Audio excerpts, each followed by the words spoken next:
तो देखिए आज एक्सरसाइज 8.1 का 3 तक सवाल हो गया था। चौथा नंबर सवाल देखिए।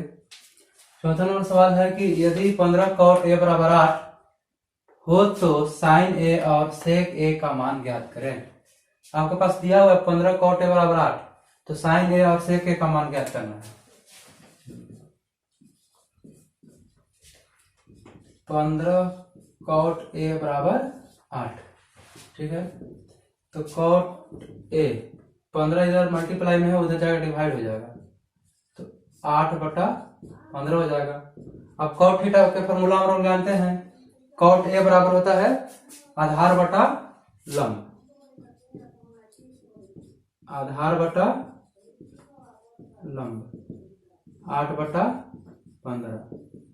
आधार का वैल्यू कितना हो गया, आधार यानी कि b का वैल्यू हो गया 8 और लंब यानी p का वैल्यू हो गया 15। h का वैल्यू निकाल लीजिए। h बराबर हम लोग फॉर्मूला जानते हैं पाइथागोरस प्रमेय से, h बराबर under root p² plus b²। h बराबर आपको आ जाएगा, p का वैल्यू रख दीजिए 15² b का वैल्यू 8²। 15 का स्क्वायर करेंगे तो 225, 8 का स्क्वायर 64, 225 और 64 जोड़ेंगे h बराबर आ जाएगा 70। p का वैल्यू पता चल गया, b का वैल्यू पता, h का वैल्यू पता चल हो गया। आगे देखिए, साइन a बराबर होता है p/h, साइन a का साइन a, p का वैल्यू यहां से रख दीजिए 15, h का वैल्यू 17। आंसर हो गया। दूसरा नंबर में है सेक a। सेक a बराबर होता है h/b, सेक a h का वैल्यू 17 और b का वैल्यू 8। आंसर हो गया। 5 नंबर सवाल, यदि सेक थीटा बराबर 13/12 हो तो अन्य त्रिकोणमितीय अनुपात का मान ज्ञात करें। त्रिकोणमितीय अनुपात टोटल 6 होता है, sine theta, cos theta, tan theta, cot theta, sec theta, cosec theta. 6 में आपको एक दिया हुआ है सेक थीटा बराबर 13/12, आपको और 5 ज्ञात करना है। हल कीजिए, कैसे कीजिएगा। पहले तो आपको दिया हुआ है सेक थीटा बराबर 13/12। हम लोग जानते हैं सेक थीटा बराबर h/b होता है, 13/12 हो गया। अब यहाँ से h का वैल्यू हम लिख सकते हैं 13 और b का वैल्यू लिख सकते हैं 12। ऊपर वाला ऊपर का मान और नीचे वाला नीचे का मान, p का मान ज्ञात करें। तो वही पाइथागोरस पर में लगा दीजिए, p बराबर h² माइनस b²। तो p बराबर आपको आ जाएगा, h का वैल्यू रख दीजिए 13 का स्क्वायर 12 का स्क्वायर। 13 का स्क्वायर करेंगे तो 169 और 12 का स्क्वायर 144। 169 और 144 से घटाइए 25 और 25 का वर्गमूल होता है 5। h का मान 13, b का मान 12, 5 हो गया। अन्य त्रिकोणमितीय अनुपात ज्ञात करना है, तो आप साइन थीटा का निकाल दीजिए। साइन थीटा बराबर होता है p/h। साइन थीटा, p का वैल्यू रख दीजिए यहाँ से 5 और h का वैल्यू रख दीजिए 13। आंसर हो गया। दूसरा number cos theta. Cos theta बराबर होता है आधार बटा कर्व यानी कि b/h। तो कॉस थीटा बराबर आपको b का वैल्यू यहाँ से रख दो 12 और h का मान 13, ठीक है। तीसरा नंबर में है टैन थीटा। टैन थीटा बराबर लंब बटा आधार। टैन थीटा, लंब का वैल्यू कितना है 5 है, आधार का वैल्यू 12। आंसर हो गया। साइन कॉस टैन कॉट निकाल दीजिए।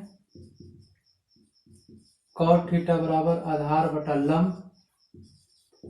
कॉट थीटा आधार का वैल्यू रख दो कितना है 12 और लंब का वैल्यू है 5।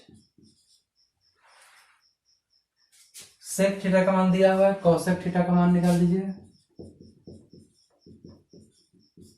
कर्ण बटा लंब।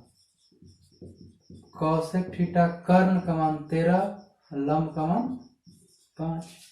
इस तरह से हम 6 त्रिकोणमितीय अनुपात ज्ञात कर सकते हैं। एक दिया हुआ था। नंबर सवाल कहता है कि यदि कोण ए और कोण बी न्यून कोण हो, जहां कॉस ए बराबर कॉस बी, तो दिखाएं कि कोण ए बराबर कोण बी। अगर कभी ऐसा सवाल आया कि कोण ए बराबर कोण बी और कोण ए और कोण न्यून कोण है, तो सबसे पहले कंडीशन में आपको एक त्रिभुज बना लीजिए। त्रिभुज बना लिए और त्रिभुज में 2 न्यून कोण है। एक का नाम दे देंगे कोण ए, दूसरा न्यून का मान दे देंगे कोण बी। अभी जो बाकी बच गया 90 डिग्री वाला, इसका नाम दे देते हैं सी।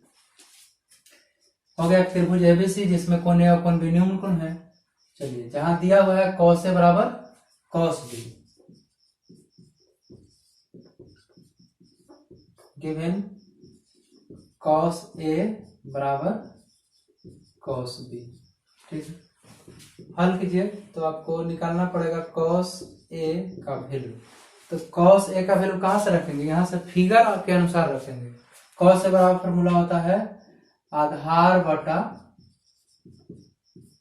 कर्ण।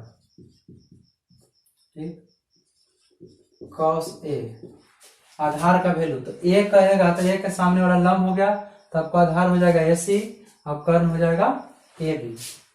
आधार हो गया एसी, कर्ण हो गया ए बी। कॉस ए का मान पता चल गया। उसके बाद निकालते हैं कॉस बी का मान। कॉस बी फॉर्मूला वही लगाएंगे, आधार बटा कर्ण। आधार बटा कर्ण हो गया। फिगर देखिए कॉस बी, तो बी कह रहा है तो कोण यहां बन रहा है, अब कोण के सामने वाला लंब होगा, ए बी एसी लंब हो गया और बीसी आधार हो गया, कर्ण ए बी है। तो कॉस बी बराबर आधार बटा कर्ण, यानी कि बीसी बाई एसी। ठीक है, चलिए आप क्या करते हैं, कॉस ए और कॉस बी का मान वहां रख देते हैं। ठीक,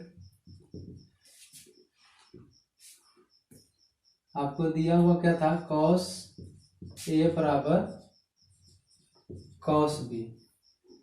इसमें कॉस ए तथा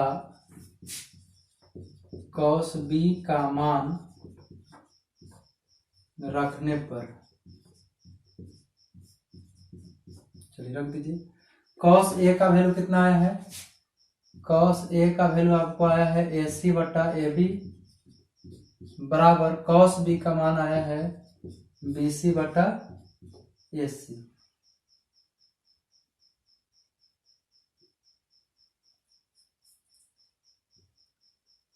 ए बी नहीं यार, यहाँ ए बी होगा।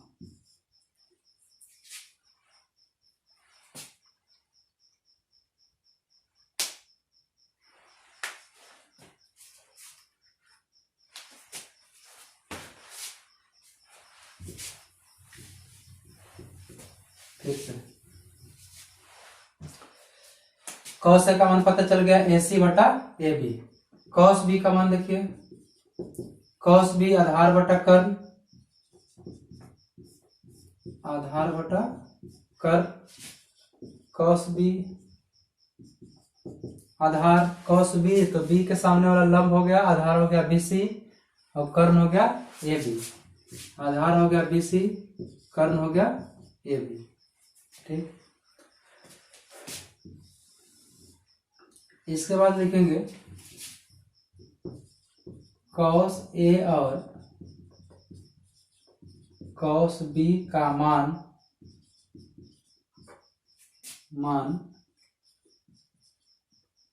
रखने पर, चलिए रख दीजिए। आपको दिया हुआ था कॉस ए बराबर कॉस बी। ठीक, कॉस ए का मान रख दीजिए, कॉस ए का मान है AC by A B, cos B का मान है BC by A B. A B से ए बी कट गया तो आपको बच गया एसी बराबर बीसी। ठीक है, एसी बराबर BC यानी कि ई वाला भुजा और ई वाला बराबर हो गया। क्लास में थ्योरम पढ़े थे, 9th क्लास में पढ़े थे कि किसी त्रिभुज के दो भुजा बराबर हो तो उसके समूह कोण बराबर होते हैं। तो हम यहाँ देख रहे हैं कि भुजा बराबर है, इसलिए इसका सामने का कोण A और इसके सामने का कोण B आपस में क्या होगा, बराबर होगा। तो यहाँ लिख देते हैं कि यदि किसी त्रिभुज के दो भुजा बराबर हो